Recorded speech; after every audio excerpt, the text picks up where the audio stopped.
Aloha guys, we have a few Autel drones in front of us. So we have the Nano Plus in orange, we have the Evo 2 Pro 6K, we got the Evo 2 Pro 6K Enterprise, definitely amazing drones. The Nano Plus, I don't know, not so much. So these guys definitely feel solid, robust.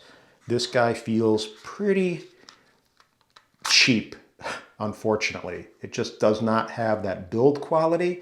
And if we're comparing it to, say, a Mini 2, the Mini 2 feels much more polished, much more refined. And that's just this is basically going to be a little video on my initial thoughts on the Nano Plus for what it's worth, give or take, and my experience with it so far, which wasn't a lot. So yes, put that disclaimer out there. I don't have a ton of time with the drone because I clipped the tree, it fell into the snow, and then it fried out the motor. So yes, totally screwed up. That sucks, but Autel care. With $79, I'll have to pay $79 for my first replacement, which stinks. If you guys ever crashed a drone on your maiden flight, let me know in the comments below. I talked to people like Aldrin. He was saying he crashed his V-copter, and people have done that, I know, in the past, and it really isn't a good feeling. So I think the lesson learned for me, when you get a new drone, even if it's something that you think you're going to be familiar with, say you're really familiar with flying a Mini 2, which is a 249 gram drone, similar to the Nano Plus, which is 249 grams. That does not guarantee, because the flight characteristics, everything is going to be that much different in a new drone. So take it slow. Don't get overconfident, because even if you know how to fly, even if you know what you're doing, each drone is going to have a different set of characteristics. You're using a new app. You're using the Autel Sky app now. So everything is just going to behave a little bit differently. It's going to ascend differently, descend differently, fly a little differently, and you're going to have to figure that all out. And for me, I started doing a hyperlapse, so going backwards. I just miscalculated a little branch, clipped it, and it fell into the snow. I was probably not paying as close attention as I should have. I was recording a video for YouTube, which I'm not even going to bother because it just messed everything up. At the same time, really slow down and really take your time, and don't get overconfident, because it is a new drone and it is something that's going to take a little bit of time for anyone to get familiar with, and just use that as a little lesson for a new drone kind of purchase. But right now, you can see this crashed, right? It doesn't look, I don't have the props on, I took them off, but the props were the only thing that got damaged. Also, the electronics did apparently, but you can see physically it looks fine for the most part. I don't think this thing is going to crash as well as the Mini 2, for example. With this whole area where the camera is and the gimbal, it seems much more exposed than the Mini 2. The Mini 2, if you see, just has a nicer style to it, and it doesn't seem like everything's right there, like the ribbon cables and stuff. You just can't see it as easily, but I think they are tucked away and a little bit more protected than, say, the Nano and the Nano Plus series drones are. Let me put that guy back on. You can see right now there's it's basically a big opening. So people are talking about the wind resistance with this drone and not being as fast as the Mini 2 and having a hard time in winds, but this thing, I don't believe, feels as aerodynamic, and that could be because of this whole gap where wind is maybe catching. I don't know. I don't have a wind tunnel to test the aerodynamics of these drones, but I can actually see through. I mean, you can kind of see, I can see the camera and my light, but you can see actually through the drone. So it just seems kind of cheap. As I said, it feels almost like a toy drone, and for a $1,000 price tag for the premium bundle, and for $600 for the Mini 2, the Mini 2 feels much more robust, as I said, much more solid, and just a quality feeling drone overall compared to this. You could almost squeeze the sides, and you can kind of hear the plastic or whatever it is.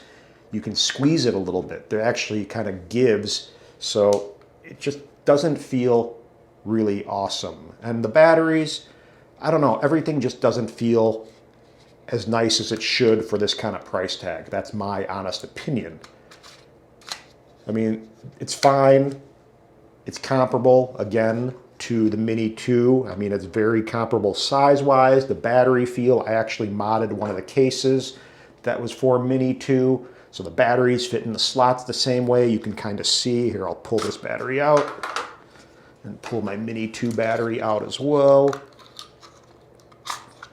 And you can kind of see they're very comparable. So boom, boom, you know, same height for the most part, but for whatever reason, the DJI stuff just feels nicer. And I love this drone. The Mini 2 really produces good enough pictures and good enough 4K 24 frames per second video. And I've been using and flying this drone a lot in the winter here because it just isn't super amazing out, and there's no need to pull out a really nice drone with a lot of value to it when the footage I'm using is basically to promote or put on social media and just little blips of moments around town kind of deal. So this drone is perfect for that. And I was kind of hoping this was going to be the next step up because it's really small and maybe a little better quality. Actually, I did a little comparison of similar footage I got. I didn't get a lot of footage again before I clipped the tree, but the footage that I did get is similar to some of the footage I got with my Mini 2 recently at one of these locations, and I think the Mini 2 footage looks better personally. This may look a little bit more natural, but I like the overall look and feel of the Mini 2 footage over the Nano Plus.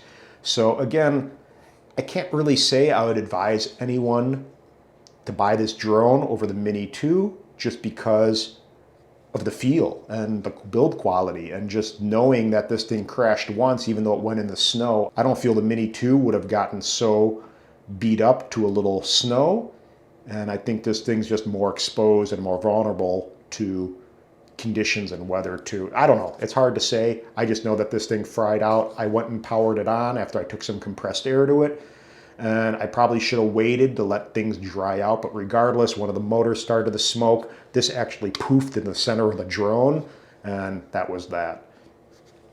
You could still smell the burnt kind of electronics in this drone, but I'll send this back to Autel tomorrow and get a replacement and probably end up selling it after I do some testing with it and just play around. They are releasing a new firmware update for this drone. I believe the iOS store does not have the latest iOS version of the Sky app yet, but it should hit the store within the next couple days, so look out for that. I believe it's like 0.10 or something like that. Right now it's at 7 and it's going to jump to 10. I don't know the exact number, but again, it should be soon, and that's going to enable and prompt the latest firmware for the Nano and the Nano Plus, which should release some good functionality because I couldn't even shoot anything more than 30 frames per second in 4K. So I'd want to shoot 24 frames per second ideally. And it's going to unleash the 50 megapixel files to shoot RAW, which right now it's not. But the RAW files did look nice out of this drone. I will give it that. The footage, not as impressive as I thought it would be. And I don't know, it just doesn't feel like a great quality drone, and that's a little disappointing. So you can see, tiny little guy. It's orange, it's cute. It's like the Evo 2 Pros had a baby, but at the same time, if you have the option between a Mini 2 and the Nano, I would definitely go with the Mini 2. And when DJI releases a Mini 3, I bet you the Mini 3 is gonna smoke this guy. Just because it's a better drone and it's more established, and I think they're going to be paying attention to what this drone is about, so they'll probably up the sensor to the same size, and I don't think this drone will be able to touch it, other than the fact that maybe it doesn't have geofencing attached to it. The new Nano series drone uses the Sky app, so that's a new app for Autel. Again, they're going to come out with an update within the next couple days. I believe Android already has it in their store, but iOS will be dropping hopefully within the next day or two, I would imagine. And that will, again, allow you to update to the latest firmware in the Nano and the Nano Plus. But that's really about it. I mean, I can't really say too much because I haven't had a lot of time with the drone. It didn't seem like it flew bad. It seemed like it flew pretty well out of the box. It's a new drone. I felt like it wasn't ascending and descending, you know, the way maybe my other drones are. Take your time with a new drone or a new bird, or whatever you want to say, because it's going to have all kinds of different flight characteristics that you're going to need to get used to. And it's not about being confident or a capable pilot. It's about just learning the nuances of a new drone. So that's a huge thing. You know, I don't know why I clipped the tree. I was doing a hyperlapse. I set it into this autopilot mode, which is good that you can.